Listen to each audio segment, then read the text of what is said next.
Senhor, amém? Amém. Irmãos, nós estamos no 5º dia da nossa campanha. Se crermos, se creres, verás a glória de Deus. Aleluia, verdadeiramente, só verão a glória de Deus aqueles que creem, aqueles que acreditarem, somente esses verão a glória de Deus. E nessa noite, irmãos, eu gostaria de falar com a igreja, todos nós aqui, nós desejamos muito da parte do Senhor, nós desejamos muitas coisas, mas nem tudo aquilo que desejamos, que queremos ver, é mais importante para as nossas vidas. Queremos ver a glória de Deus. Isso é maravilhoso. Quem quer ver a glória de Deus?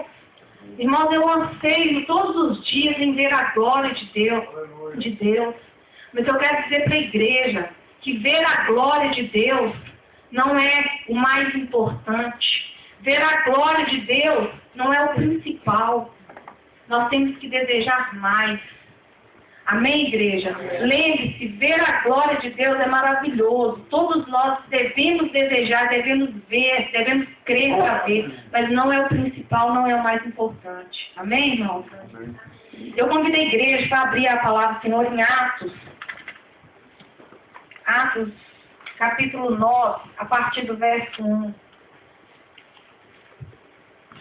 Aleluia, louvado seja o Senhor.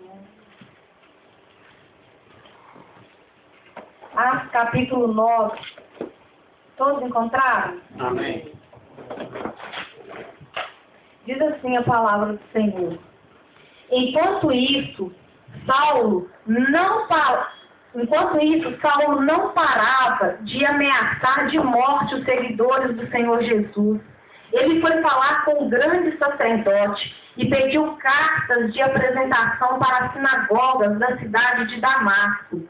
Com esses documentos, Saulo poderia prender e levar para Jerusalém os seguidores do caminho do Senhor que moravam ali, tanto os homens como as mulheres. Mas na estrada de Damasco, quando Saulo estava perto daquela cidade, de repente uma luz que vinha do céu brilhou em volta dele. Ele caiu no chão e ouviu uma voz que dizia: Saulo, Saulo, por que você me persegue? Quem é o Senhor? Perguntou ele. A voz respondeu: Eu sou Jesus, aquele que você persegue. Mas levanta-se, entra na cidade e eles dirão a você o que deve fazer. Aleluia. Pode sentar, igreja. E Senhor, nós te louvamos, ó Pai, te bendizemos, porque o Senhor é Deus e não há outro além de ti. Pai, eis-me aqui diante do Senhor, Pai. Que o Senhor, nessa noite, o Senhor venha me capacitar. Meu Deus, eu me diminuo na Sua presença para que o Senhor apareça através da minha vida. Me usa como um canal nas Tuas mãos, Pai, porque toda honra e toda glória é dada ao Senhor. E eu te apresento cada vida que entrou aqui nessa noite. Pai, só o Senhor conhece a necessidade de cada um aqui.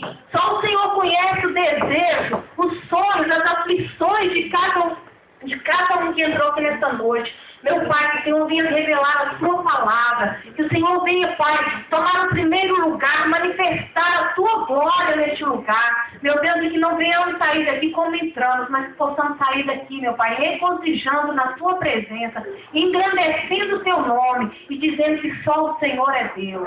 Aleluia. Irmãos, nós lemos esse texto onde fala de Saulo, posteriormente Paulo. E aqui, para nós entendermos um pouquinho esse texto, nós vamos, ver um pouquinho de Paulo. Quem foi Paulo? Paulo, ele era um judeu com cidadania romana. Paulo, ele pertencia aos fariseus. Ele era judeu, mas pertencia aos fariseus. E o que são fariseus? O que é fariseu? Fariseu era uma seita, uma religião que havia, os judeus, havia uma seita, uma religião que se chamava, religião dos fariseus, onde Paulo pertencia a essa religião. E essa seita ou religião, ela influenciava muito o povo naquela época, era de influenciar muitas pessoas.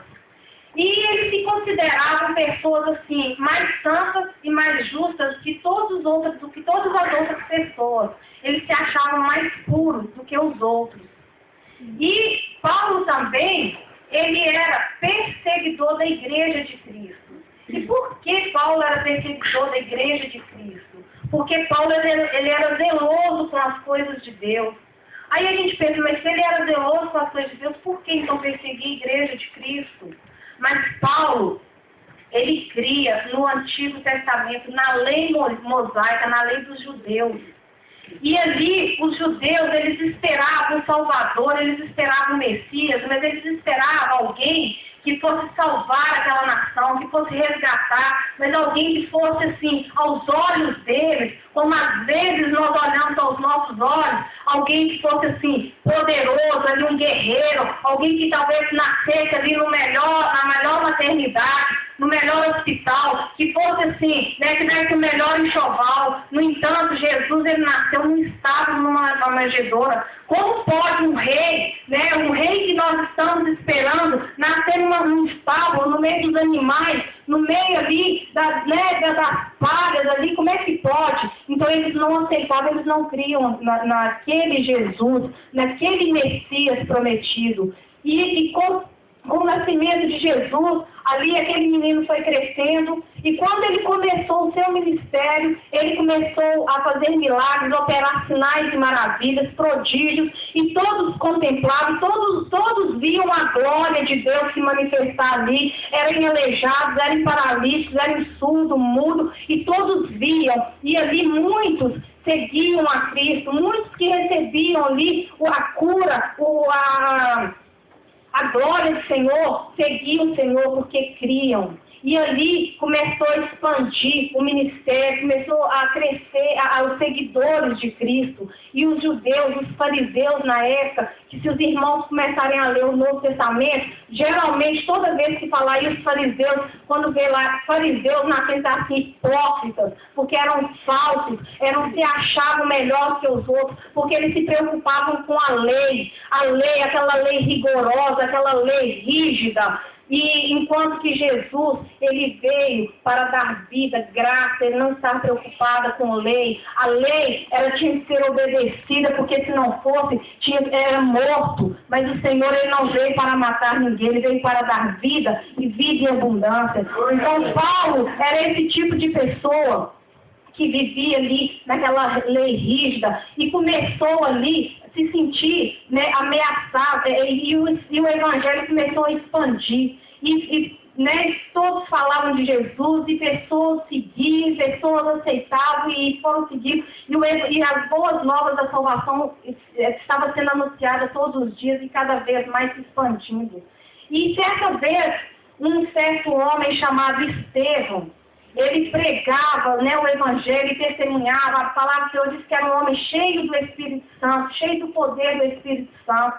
E ali ele discutia com alguns homens, né, daquela época, homens importantes. E aqueles homens que debatiam com Estevão não conseguiram prevalecer ali na discussão. E o que fizeram? Por que eles não resistiram? Porque aquele homem era cheio de sabedoria e cheio de poder, e quem falava por ele era o Espírito Santo. Por isso aqueles homens não conseguiram resistir, né, à discussão com Estevão. E ficaram irados e armaram uma cilada. Se os irmãos quiserem em casa, no capítulo, a partir do capítulo 7, 8, 9, conta essa história de Estevão. E ali Estevão, né, discutindo, falando, pregando, e eles ali, né, não conseguiam convencer Estevão. Pelo contrário, tudo que eles falavam, Estevão tinha ali a palavra, porque a palavra é que nos garante a vitória, a palavra que nos dá, o Senhor nos dá autoridade através da palavra. E Estevão ali, cheio de Espírito Santo, falava, e aqueles homens, como perderam ali naquela discussão, armaram uma cilada contra Estevão, disseram que Estevão blasfemava contra a lei dos judeus e contra a lei de Moisés.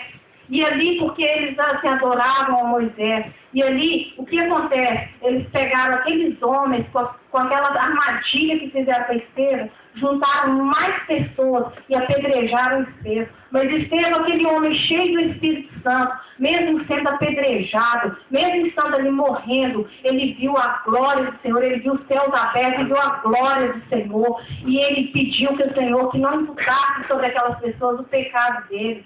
Irmão, qual de nós seria capaz, numa perseguição, numa luta, num insulto, numa afronta, numa situação dessa, ainda pedir, Senhor, tem misericórdia desses meus perseguidores, porque eles não sabem o que fazem.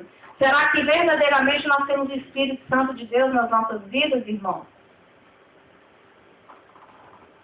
E aí, Estevão foi apedrejado até a morte. E aí nós pensamos, meu Deus, mas como pode um servo do Senhor, uma pessoa cheia de Espírito Santo, morrer dessa maneira? Mas se ele era servo do Senhor, o Senhor ele podia ter livrado, o Senhor podia ter livrado, sim, porque Deus é poderoso. Mas, irmãos, uma coisa que eu aprendi e que eu ouvi um dia, o sangue de um mártir é semente de novos cristãos. O sangue daquele homem foi semente, foi muitas almas que foram resgatadas através do sangue daquele homem. Aí talvez ele pense, não, então nós temos que morrer? Não, mas nós passamos por lutas. E nas nossas lutas, vamos louvar a Deus. Nas nossas lutas, vamos olhar para o alto, porque é do alto que vem o nosso socorro. Se nós olharmos para o alto, nós vamos ver a glória do Senhor. Mas se nós formos olhar para as pessoas, nós formos olhar para baixo, olhar para os homens, nós não vamos ver a glória, nós vamos ver a dificuldade, nós vamos ver a hipocrisia, a falsidade, nós vamos ver as lutas. Mas se nós olharmos para o céu, olharmos para o alto, nós vamos ver a glória do Senhor, nós vamos ver o socorro bem presente, porque Estevão, quando estava sendo apedrejado ali, ele olhou foi para o alto, e a palavra do Senhor diz que o céu se abriu e ele viu a glória de Deus. E nessa noite, irmão, nós possamos olhar para o alto, de onde vem a glória do Senhor, de onde vem a misericórdia e o poder de Deus. É do alto que vem o nosso socorro. Não olhe para as coisas da terra, mas olhe para o alto, porque é do alto é que vem a glória do Senhor. Se você crê, você vai ver a glória do Senhor é lá em cima, é vinda lá de cima, e não do irmão, e não da situação da igreja, mas a glória vem do Senhor. Aleluia, glória a Deus. Então não importa se você está passando por luta, louve ao Senhor, deseje mais do Senhor, porque se você está sofrendo, o seu sofrimento pode produzir vida naquele que está em situação difícil. A nossa morte, não morte física, mas a nossa morte ali, a nossa luta, o nosso labor, a nossa dificuldade, mas se nós permanecermos na presença do Senhor, vidas vão se render, o nosso sangue vai produzir vida, e o nosso suor, as nossas lágrimas ali, mas louvando o Senhor, passando pela prova, louvando o Senhor, vai resgatar, vai ser semente para muitos que estão aí fora. Louvado seja o nome do Senhor, porque nós estamos aqui nessa noite, porque talvez nós vimos pessoas passarem prova e não entendíamos, mas como pode?